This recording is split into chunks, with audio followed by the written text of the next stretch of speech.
O Evangelho segundo o Espiritismo. Não vim destruir a lei. Não penseis que vim destruir a lei ou os profetas. Não vim para destruí-los, mas para dar-lhes cumprimento. Porque em verdade vos digo que o céu e a terra não passarão, até que não se cumpra tudo quanto está na lei, até o último jota e o último ponto.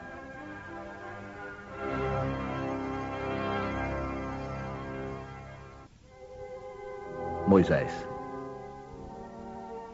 Há duas partes distintas na lei mosaica. A lei de Deus, promulgada sobre o Monte Sinai, e a lei civil ou disciplinar, estabelecida por Moisés. Uma é invariável. A outra é apropriada aos costumes e ao caráter do povo e se modifica com o tempo. A lei de Deus está formulada nos 10 mandamentos seguintes. Eu sou o Senhor teu Deus, que te tirei da terra do Egito, da casa da servidão. Não terás deuses estrangeiros diante de mim. Não farás para ti imagens de escultura, nem figura alguma de tudo o que há em cima no céu e do que há embaixo na terra, nem de coisa que haja nas águas debaixo da terra. Não adorarás, nem lhes darás culto. Não tomarás o nome do Senhor teu Deus em vão. Lembra-te de santificar o dia de sábado. Honrarás o teu pai e a tua mãe, para teres uma dilatada vida sobre a terra que o Senhor teu Deus te há de dar. Não matarás. Não cometerás adultério. Não furtarás. Não dirás falso testemunho contra o teu próximo. Não desejarás a mulher do próximo. Não cobiçarás a casa do teu próximo, nem o seu servo, nem a sua serva, nem o seu boi, nem o seu jumento, nem outra coisa alguma que lhe pertença. Esta lei é de todos os tempos e de todos os países, e tem, por isso mesmo, um caráter divino. Todas as demais são leis estabelecidas por Moisés, obrigado a manter pelo temor um povo naturalmente turbulento e indisciplinado, no qual tinha de combater abusos arraigados e preconceitos adquiridos durante a servidão no Egito. Para dar autoridade às suas leis, ele teve de lhes atribuir uma origem divina, como o fizeram todos os legisladores dos povos primitivos. A autoridade do homem devia apoiar-se sobre a autoridade de Deus. Mas só a ideia de um Deus terrível podia impressionar homens ignorantes em que o senso moral e o sentimento de uma estranha justiça estavam ainda pouco desenvolvidos. É evidente que aquele que havia estabelecido em seus mandamentos: não matarás e não farás mal ao teu próximo, não poderia contradizer-se ao fazer do extermínio um dever. As leis mosaicas, propriamente ditas, tinham, portanto, um caráter essencialmente transitório. Cristo. Jesus não veio destruir a lei, o que quer dizer a lei de Deus.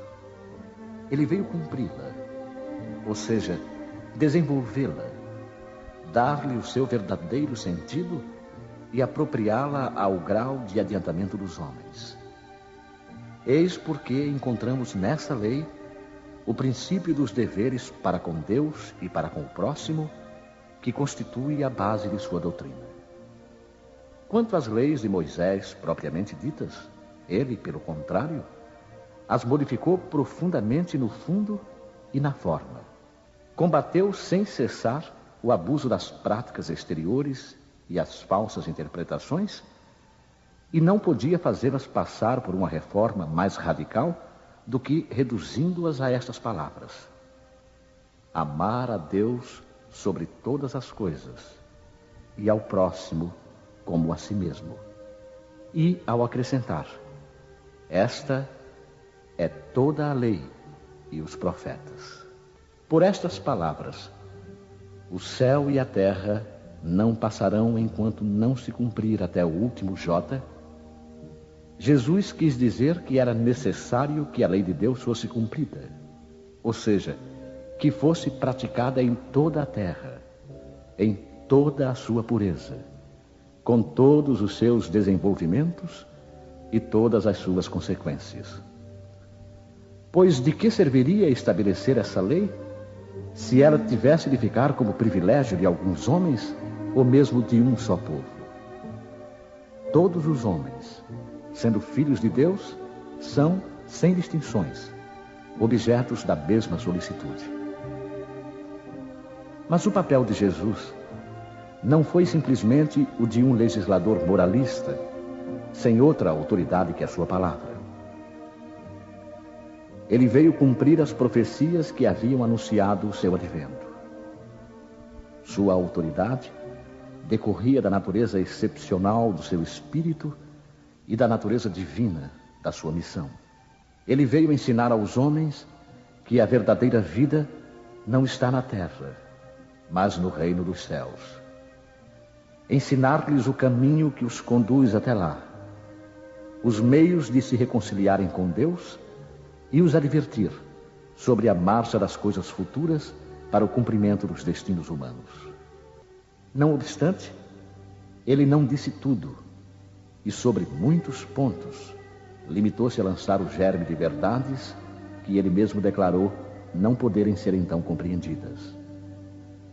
Falou de tudo, mas em termos mais ou menos claros, de maneira que, para entender o sentido oculto de certas palavras, era preciso que novas ideias e novos conhecimentos viessem dar-nos a chave. Essas ideias não podiam surgir antes de um certo grau de amadurecimento do espírito humano. A ciência devia contribuir poderosamente para o aparecimento e o desenvolvimento dessas ideias. Era preciso, pois, dar tempo à ciência para progredir. O Espiritismo.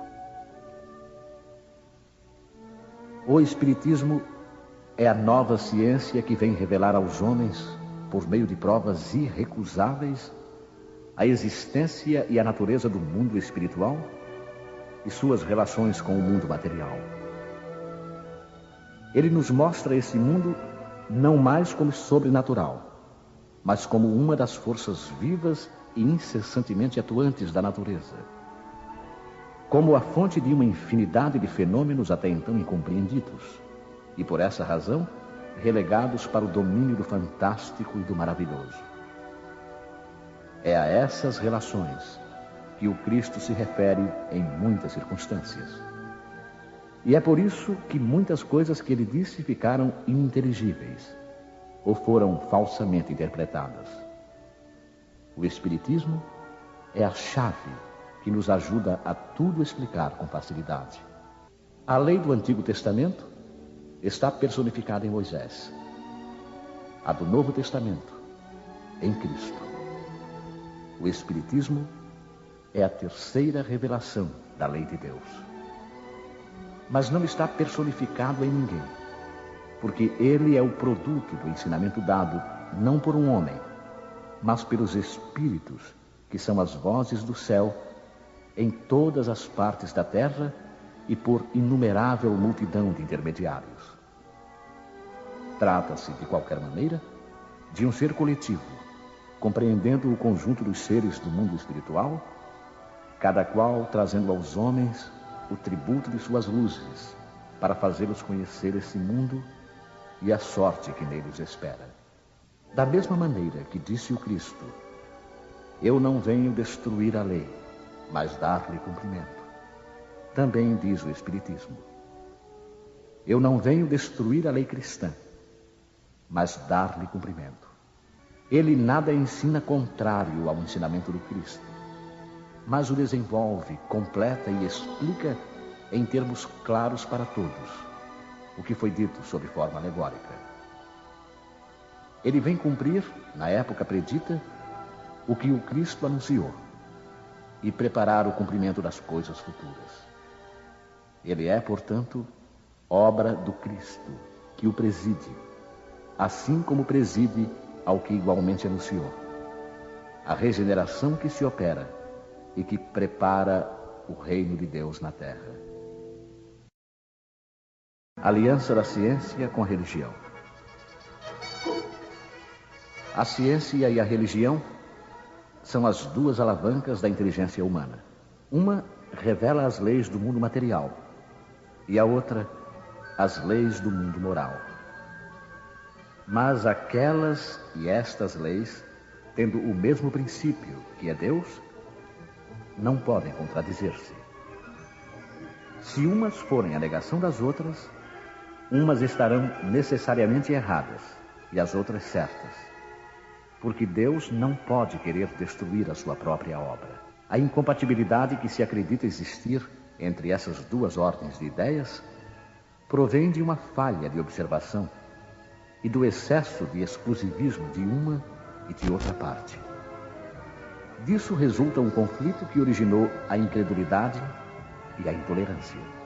São chegados os tempos em que os ensinamentos do Cristo devem receber o seu complemento, em que o véu lançado intencionalmente sobre algumas partes dos ensinos deve ser levantado, em que a ciência, deixando de ser exclusivamente materialista, deve levar em conta o elemento espiritual, e em que a religião, deixando de desconhecer as leis orgânicas e imutáveis da matéria, essas duas forças, apoiando-se mutuamente e marchando juntas, sirvam uma de apoio para a outra. Então, a religião, não mais desmentida pela ciência, adquirirá uma potência indestrutível, porque estará de acordo com a razão e não se lhe poderá opor a lógica irresistível dos fatos. A ciência e a religião não puderam entender-se até agora, porque, encarando cada uma as coisas do seu ponto de vista exclusivo, repeliam-se mutuamente. Era necessária alguma coisa para preencher o espaço que as separava, um traço de união que as ligasse.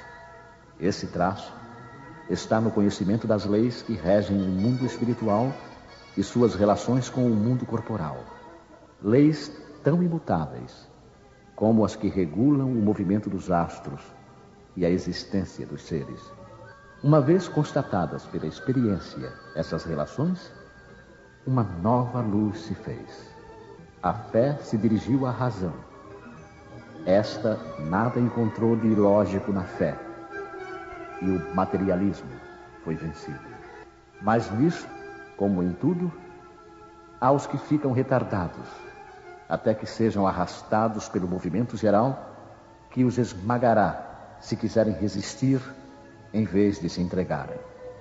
É toda uma revolução moral que se realiza neste momento sob a ação dos espíritos. Depois de elaborada durante mais de 18 séculos, ela chega ao momento de eclosão e marcará uma nova era da humanidade. São fáceis de prever as suas consequências. Ela deve produzir inevitáveis modificações nas relações sociais, contra o que ninguém poderá opor-se, porque elas estão nos desígnios de Deus e são o resultado da lei do progresso, que é uma lei de Deus. Instruções dos Espíritos. A Nova Era. Um espírito israelita. Milhouse, 1861. Deus é único, e Moisés, o espírito que Deus enviou, com a missão de fazê-lo conhecer não somente pelos hebreus, mas também pelos povos pagãos.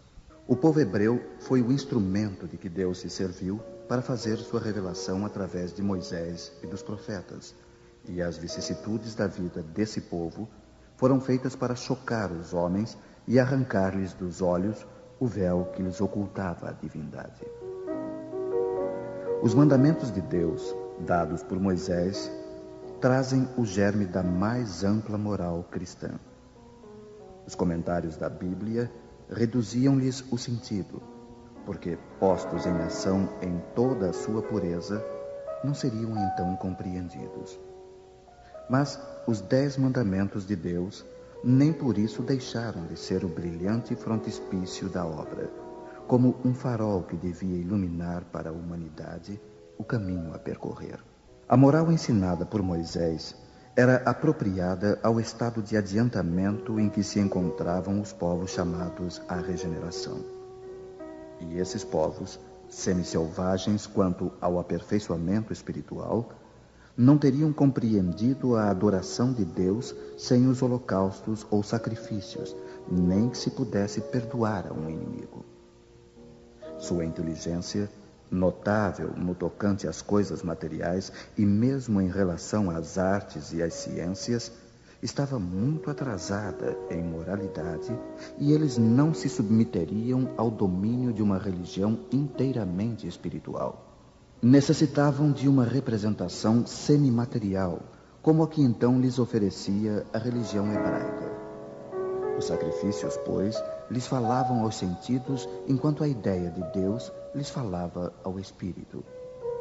O Cristo foi o iniciador da mais pura moral, a mais sublime, a moral evangélica, cristã, que deve renovar o mundo, aproximar os homens e torná-los fraternos, que deve fazer jorrar de todos os corações humanos a caridade e o amor do próximo, e criar entre todos os homens uma solidariedade comum, uma moral, enfim, que deve transformar a terra, fazê-la morada de espíritos superiores aos que hoje a habitam. É a lei do progresso a que a natureza está sujeita que se cumpre, e o espiritismo é a alavanca de que Deus se serve para elevar a humanidade. São chegados os tempos em que as ideias morais devem desenvolver-se para que se realizem os progressos que estão nos desígnios de Deus. Elas devem seguir o mesmo roteiro que as ideias de liberdade seguiram, como suas precursoras. Mas não se pense que esse desenvolvimento se fará sem lutas. Não, porque elas necessitam, para chegar ao amadurecimento, de agitações e discussões, a fim de atraírem a atenção das massas. Uma vez despertada a atenção, a beleza e a santidade da moral tocarão os espíritos, e eles se dedicarão a uma ciência que lhes traz a chave da vida futura e lhes abre a porta da felicidade eterna. Foi Moisés quem abriu o caminho. Jesus continuou a obra. O Espiritismo a concluirá. Fenelon, um dia, Deus, em sua inesgotável caridade, permitiu ao homem ver a verdade através das trevas. Esse dia foi o do advento do Cristo. Depois do vivo clarão, porém, as trevas se fecharam de novo. O mundo, após alternativas de verdade e obscuridade, novamente se perdia. Então, semelhantes aos profetas do Antigo Testamento, os espíritos começaram a falar e a vos advertir. O mundo foi abalado nas suas bases. O trovão ribombará. Sede firmes. O Espiritismo é de ordem divina, pois repousa sobre as próprias leis da natureza. E crede que tudo o que é de ordem divina tem um objetivo elevado e útil. Vosso mundo se perdia. A ciência, desenvolvida com o sacrifício dos interesses morais, vos conduzia unicamente ao bem-estar material, revertendo-se em proveito do espírito das trevas. Vós o sabeis, cristãos. O coração e o amor devem marchar unidos à ciência. O reino do Cristo, ai de nós, após 18 séculos e apesar do sangue de tantos mártires, ainda não chegou. Cristãos, voltai-vos para o Mestre que vos quer salvar. Tudo é fácil para aquele que crê e que ama. O amor o enche de gozo inefável. Sim, meus filhos, o mundo está abalado. Os bons espíritos vos dizem sempre: curvai-vos sob o sopro precursor da tempestade, para não serdes derrubados. Quero dizer, preparai-vos, e não vos assemelheis às virgens loucas que foram apanhadas desprevenidas à chegada do esposo. A revolução que se prepara é mais moral do que material. Os grandes espíritos, mensageiros divinos, insuflam a fé para que todos vós, obreiros esclarecidos e ardentes, façais ouvir vossa humilde voz. Porque vós sois o grão de areia, mas sem os grãos de areia não haveria montanhas. Assim, portanto, que estas palavras, nós somos pequenos, não tenha sentido para vós. A cada um a sua missão, a cada um o seu trabalho.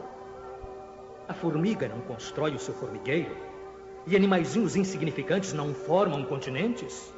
A nova cruzada começou. Apóstolos da paz universal e não da guerra, modernos São Bernardos, olhai para a frente e marchai. A lei dos mundos é a lei do progresso. Erasto, discípulo de São Paulo, Paris, 1863. Santo Agostinho é um dos maiores divulgadores do Espiritismo. Ele se manifesta por quase toda parte, e a razão disso a encontramos na vida desse grande filósofo cristão. Pertence a essa vigorosa falange dos pais da Igreja a que a cristandade deve as suas mais sólidas bases. Como muitos, ele foi arrancado ao paganismo, ou melhor diremos, à mais profunda impiedade pelo clarão da verdade. Quando, em meio de seus desregramentos, ele sentiu na própria alma a estranha vibração que o chamava para si mesmo e lhe fez compreender que a felicidade não estava nos prazeres enervantes e fugidios. Quando, enfim, na sua estrada de Damasco, ele também ouviu a santa voz que lhe clamava: Saulo, Saulo, por que me persegues? E exclamou: meu Deus, perdoa-me. Eu creio, sou cristão. E desde então se tornou um dos mais firmes pilares do Evangelho. Podemos ler, nas notáveis confissões desse eminente espírito, as palavras características e proféticas, ao mesmo tempo que ele pronunciou ao ter perdido Santa Mônica. Estou certo de que minha mãe virá visitar-me e dar-me os seus conselhos, revelando-me o que nos espera na vida futura. Que lição nestas palavras e que brilhante previsão da futura doutrina. É por isso que hoje, vendo chegada a hora da divulgação da verdade, que ele já havia pressentido, faz-se o seu ardente propagador e se multiplica, por assim dizer, para atender a todos os que o chamam.